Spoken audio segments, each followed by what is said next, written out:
Olá, amigos leitores e seguidores.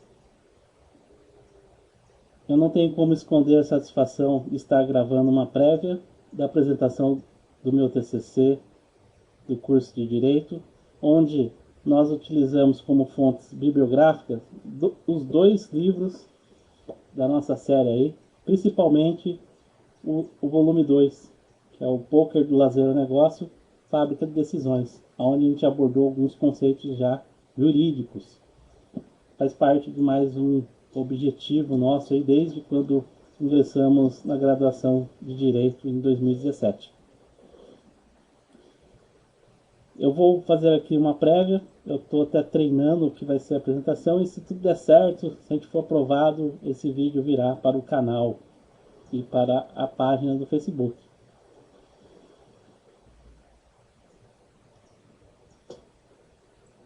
A aplicabilidade da teoria dos jogos nas ciências jurídicas. A teoria dos jogos ela teve seu início nos meados dos anos 20 nos Estados Unidos. Inicialmente ela foi aplicada aos jogos de xadrez e pôquer. Em resumo, a teoria dos jogos são estratégias que aplicadas geram aumento de ganhos ou lucros. Como ela chegou a ficar bem evidenciada naqueles anos nos Estados Unidos, ela chamou a atenção dos economistas do mundo inteiro, até que eles começaram a se envolver nos estudos, até porque o objetivo da economia é ter lucros, correto? Então, quando eles viram as estratégias, estudos sobre estratégias de aumentar a lucratividade, eles se interessaram pelos estudos. Até que nos anos 40 foi publicado um best-seller, que é a teoria dos jogos na economia, e dali em diante eles começaram a utilizar mesmo na economia as estratégias. Só que ocorreu um problema logo antes dos anos 50, inclusive. Por quê? Porque a teoria desenvolvida inicialmente, ela só contemplava os jogos com dois jogadores e numa perspectiva competitiva. Ou seja, quando um jogador perdia, o outro ganhava. Isso na economia acaba travando, porque não dá para se imaginar um ambiente econômico onde um ganha e o outro perde. Isso vai chegar a um fim. É como se os bancos emprestassem dinheiro para determinados clientes e esses clientes nunca pagassem.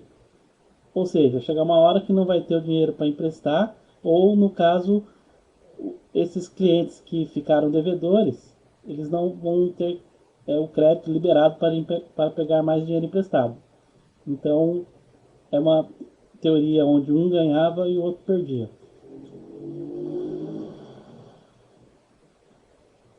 Tudo começou, a mudança dessa perspectiva começou com a entrada nos estudos do matemático John Nash, que a gente vai tratar somente de Nash a partir de agora. Ele identificou a falta do fator humano, dos elementos humanos na teoria, até por se tratar de, de valores monetários, interesses pessoais e uma perspectiva cooperativa quando aplicada à economia. O que significa isso? O exemplo do elemento humano é fácil. Se a gente imaginar na Black Friday a quantidade de produtos que tinham com desconto, para muitas pessoas determinados produtos não servem. Muitos de nós viu algumas promoções e disse: nossa, que preço bom, mas esse produto não interessa para mim. Então não adianta. Então esse é o fator humano. A perspectiva cooperativa seria o que eu tinha falado. Ela leva para um ciclo infinito, ou seja, uma sustentabilidade. Para ficar bem fácil, vamos pegar o exemplo mesmo da sustentabilidade. Não adianta não ter a proteção ambiental pelas próprias empresas, porque um dia pode acabar até o próprio planeta e não vai ter como mais produzir produtos para vender para os clientes. Então, tem que existir uma cooperação entre os diversos âmbitos, tanto econômico como ambiental. E, em consequência, a perspectiva cooperativa ela faz com que os indivíduos, mesmo competindo entre si, eles cheguem a um lucro mútuo no final. Isso acontece muito nas empresas. Dentro das empresas, o cooperativismo interno para se ter lucro no geral. Ok? Muito bem. Após as empresas começarem a usar as estratégias para obter lucro, isso após 1994, quando o Nash ganhou o Prêmio Nobel da Economia, as empresas aumentaram seus lucros assustadoramente, correto? Por quê? Porque elas estão aplicando uma estratégia que é vencedora. Com isso, eles começaram a ter alguns problemas. Quais seriam os problemas? Quando a empresa assume essa estratégia, ela também assume o risco. O risco é bem conhecido no âmbito jurídico, principalmente no âmbito penal, onde o dolo é identificado a partir de quando o agente assume o risco, correto? Então, quando assume o risco de cometer o ato, ele é comprovado o dolo. E no âmbito negocial, as empresas sempre vão assumir algum risco para fornecer algum produto. Até porque o risco, eu até tratei ele individualmente no trabalho, ele já vem desde a nascença do ser humano. Um risco informal, para um exemplo bem prático, seria quando a gente precisa escolher entre duas estradas para chegar num destino. Uma delas pode ser mais perigosa, porém ela vai nos propiciar demorar menos tempo para chegar lá, ao destino. Então já é um risco informal. O risco formal, ele já vem com consequências drásticas e jurídicas. No caso, eu dei o exemplo das barragens de Brumadinho, onde se operava com um risco inaceitável, onde se perderia centenas de vidas caso houvesse um rompimento das barragens. Foi o que aconteceu. Então, as empresas, quando elas assumem esse risco, elas podem gerar algum dano. Foi feito um levantamento no sistema judiciário dos últimos anos pelo próprio Conselho Nacional de Justiça, onde mostra os maiores litigantes. No caso, foram as empresas de tecnologias, de telefonia, que inclui tecnologia também, internet hoje é fornecida pelos mesmos fornecedores, certo? E os bancos.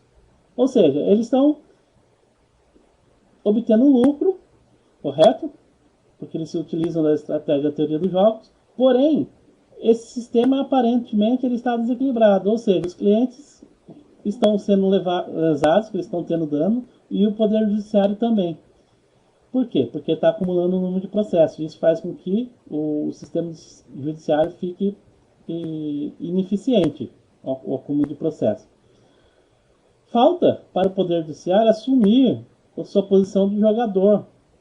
Ele está fazendo parte de uma estratégia dominante das empresas. Então, o que acontece? Se o Poder Judiciário assumir o seu papel de jogador, ele pode equilibrar o sistema. Como que equilibra o sistema? Com punição ou com recompensa.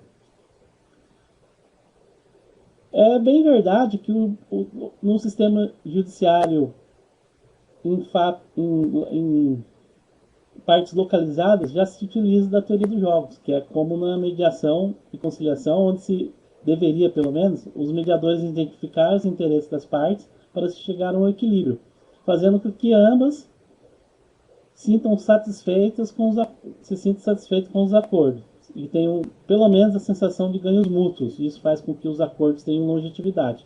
Seria o ciclo cooperativo no qual nós falamos. Se por um acaso uma das partes sair lesada, isso pode romper o acordo. E também algumas decisões aí que já teve na mídia, citadas no trabalho, de juízes que se orientam, que fundamentam as sentenças baseadas na teoria dos jogos. Porém, isso acaba sendo ineficiente no longo prazo, porque não adianta o judiciário ter algumas decisões ou alguns imprimentos da teoria dos jogos em locais restritos. Teria que ser de uma forma macro, no caso aqui da punição, seria as indenizações para os clientes, né, para os consumidores da parte lesada, e também implantar, para ter um resultado a longo prazo, já desde os cursos de graduação de Direito, esse conhecimento, para que daqui 10, 15, 20 anos, a gente chegue com um sistema judiciário que tenha esse conhecimento. Igual Nos Estados Unidos, por exemplo, lá o jogo de poker, que é uma plataforma importante para o desenvolvimento da teoria dos jogos, já tinha desde os anos 90 em Harvard, inclusive no curso de Direito. Isso eu vou falar rapidinho após terminar essa parte. Então, o judiciário tem que sair da estratégia dominante para equilibrar o sistema, ou seja, punindo. Não é possível, nesse caso, ao meu ver, a estratégia onde se dá uma recompensa para as empresas. Isso é possível em situações como a sustentabilidade. Um exemplo rápido, o presidente eleito nos Estados Unidos, logo na primeira semana, ele diz que vai oferecer benefícios bilionários para os países, as nações protegerem o meio ambiente. Ou seja, ele está propondo uma recompensa para os países cooperarem na proteção ambiental. E ficou bem claro que se não cooperarem, mesmo com essa recompensa, que outras sanções serão tomadas. Falei aqui rapidamente do jogo de poker. Por que o jogo de poker seria interessante? Porque a inteligência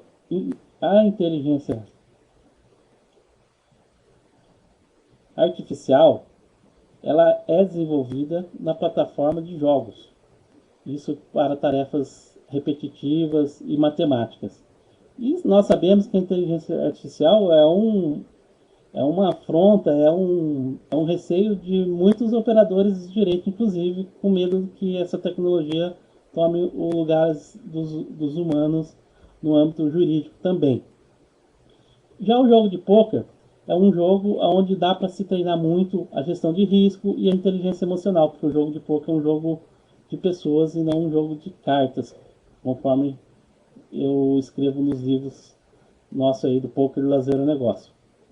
Então é muito importante a gente pensar formas de se treinar esses conhecimentos. Beleza?